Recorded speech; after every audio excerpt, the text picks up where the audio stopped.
En el nombre de Dios, hola. Seguimos con el curso Conocer a vuestro Dios. Hoy les traigo la quinta lección, la cual es parte de nuestros programas educativos especiales de la Academia FatimaTV.es.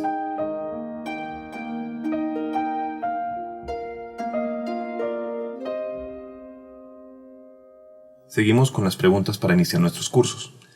Y la de hoy es bastante interesante. ¿Hasta qué punto se puede conocer a Dios? Esta es una pregunta que ha ocupado la mente de las personas desde la antigüedad. Algunas personas creen que Dios no puede ser conocido de ninguna manera y solo puede ser llamado por los nombres y atributos mencionados en el Corán y los libros celestiales, sin comprender el significado de estas palabras. Por ejemplo, podemos decir que Dios es el creador, omnisciente y suficiente, o capaz, sin entender lo que significa omnisciente y suficiente. Pero en este caso, ante esto, ni siquiera tenemos derecho a cuestionar sus significados, como el analizar y pensar al respecto. Algunos otros pensadores tienen una afirmación similar de que, aunque no niegan explícitamente conocer a Dios, dicen que solo podemos negar los atributos negativos de Dios y no podemos probar los atributos positivos de Dios.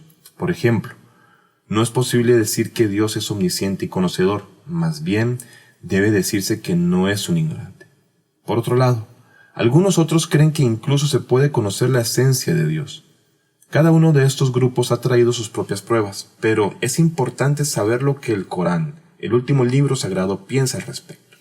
Según el Corán, ¿hasta qué punto se puede conocer a Dios? ¿Cuál es el límite del conocimiento intelectual sobre Dios y cuál es el límite del conocimiento del corazón acerca de Dios?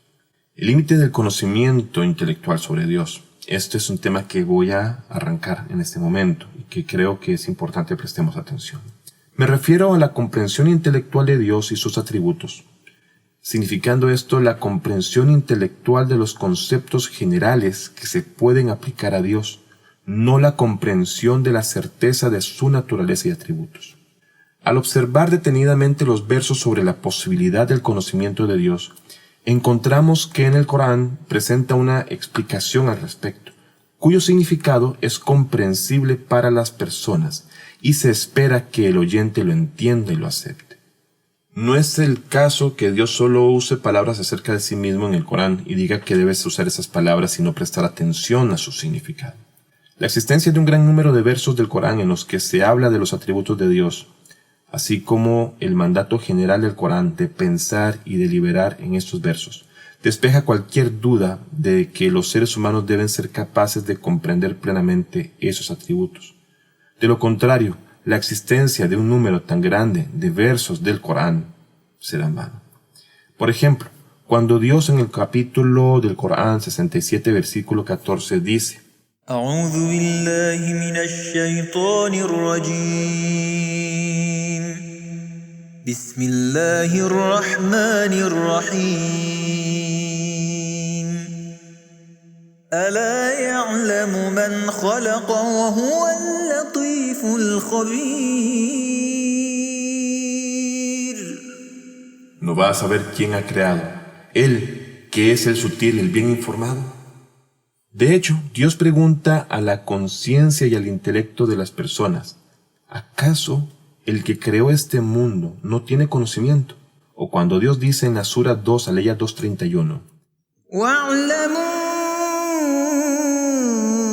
أَنَّ اللَّهَ بِكُلِّ شَيْءٍ عَلِيمٌ.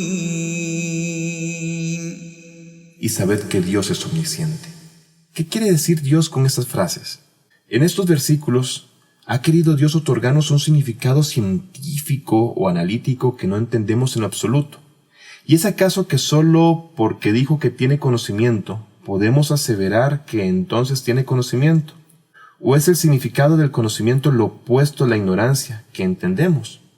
Sin duda, se pretende esto último, porque cuando el Corán enumera los atributos de Dios Todopoderoso y se los presenta a la gente, significa que la gente conoce a Dios con esos atributos, y esto es correcto si la gente entiende el significado de esos atributos. De lo contrario, tales versos serán una serie de palabras sin sentido acerca de Dios. Conocer a Dios es una de las metas de la creación. Y sí, se puede aprender de algunos versos del Corán que uno de los objetivos más importantes de la creación del mundo y del ser humano fue conocer a Dios y comprender sus atributos, especialmente el del conocimiento y el poder divino. Por ejemplo, Dios dice en el versículo 12 de la Sura 65, الله الذي خلق سبع سماوات ومن الأرض مثلهن يتنزل الأمر بينهن لتعلموا أن الله على كل شيء قدير لتعلموا أن الله على كل شيء قدير وأن الله قد أحاط بكل شيء علما. Dios es quien ha creado 7 cielos y otras tantas tierras. La orden desciende gradualmente entre ellos para que sepáis que Dios es omnipotente y que Dios todo lo abarca en su ciencia. Para explicar cómo el hecho de conocer a Dios es una de las metas de nuestra creación, se debe prestar atención al hecho de que la meta última de la creación humana es la perfección y la cercanía a Dios. Y de esta manera, el ser humano debe transitar el camino de la perfección a través de diversas pruebas. Conocer a Dios y prestar atención a sus atributos divinos, especialmente su poder y conocimiento sobre todos los asuntos, más que a cualquier otra cosa, previene al ser humano del pecado y la desobediencia. También se pueden usar otros versículos en los que Dios espera que sus siervos le conozcan con ciertos atributos, especialmente conocimiento, y ajusten su comportamiento de acuerdo con este conocimiento.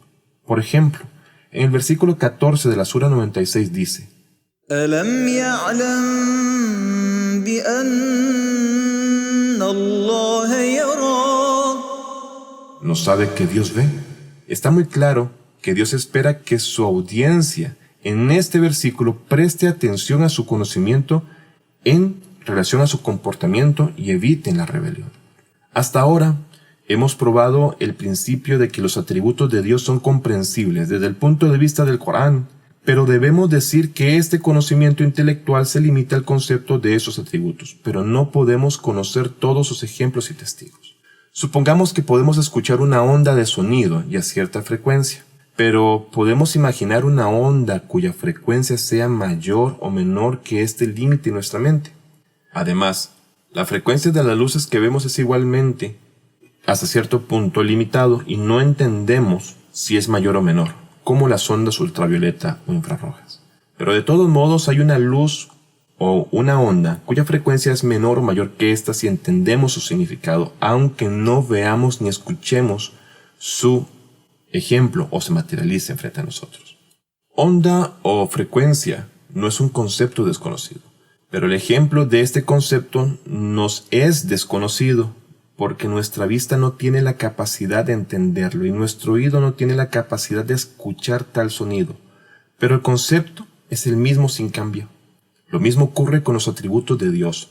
Por ejemplo, la ciencia tiene muchos ejemplos, y esos ejemplos son aquellos propios que encontramos en nuestro propio conocimiento. Los ejemplos de esta ciencia es limitado en nosotros y aparece solo en determinadas circunstancias. Pero el ejemplo del conocimiento en Dios es un conocimiento que no tiene límites y no se puede adquirir. Así que cuando decimos Dios es omnisciente, el concepto de omnisciencia no es variable, pero el ejemplo del conocimiento de Dios es infinito. Mas el ejemplo de nuestro conocimiento como humanos es limitado y adquirido, y esto es en lo que difieren entre sí, mas no los conceptos. Lo que no podemos entender es la veracidad existente en los ejemplos de estos conceptos, y es que no entendemos el significado de los nombres y atributos de Dios en absoluto. Por lo tanto, todos los nombres y atributos divinos son conceptualmente comprensibles para nosotros y no tenemos limitaciones en términos de comprensión intelectual sobre ellos. Oh, qué quepa duda. Sin embargo, no es posible encontrar la verdad de los ejemplos de estos nombres y atributos con la razón humana, porque básicamente el trabajo del intelecto es comprender el concepto, y el ejemplo externo y la verdad solo se pueden ver a través de la experiencia sensorial o experiencia interna. Ahora, tenemos que ver cuánto es el conocimiento de Dios y la veracidad de sus nombres y atributos, con el corazón o con la experiencia interior y la intuición. Espera que examinemos este asunto desde la perspectiva del Corán en el próximo podcast. Hasta pronto.